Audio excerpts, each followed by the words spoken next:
L'agisme, c'est une discrimination comme le racisme, l'antisémitisme, l'homophobie. C'est un certain nombre de personnes dans une population qui considèrent qu'ils sont supérieurs aux autres et que par conséquent les autres leur sont inférieurs. Et les conséquences, bien, ce sont des petites vexations au quotidien jusqu'aux plus grandes maltraitances et jusqu'à l'abandon de soins, par exemple.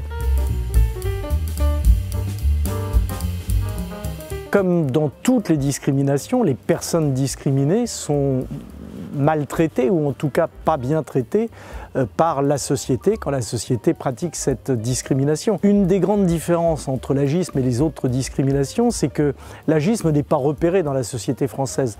Le Haut Conseil de l'âge a fait récemment un sondage sur la persistance et surtout la compréhension de l'agisme. On voit bien que l'immense majorité des Français ne savent pas ce que c'est que l'agisme. Donc on voit bien que la particularité de l'agisme dans la société occidentale, c'est qu'il imprègne tellement la société qu'au fond, être agiste est normal et dénoncer l'agisme paraît anormal. L'agisme, il est donc tellement permanent qu'on ne le voit pas. C'est de dire mamie pour une vieille dame ou papy pour un vieux monsieur quand c'est pas votre papy ou votre mamie.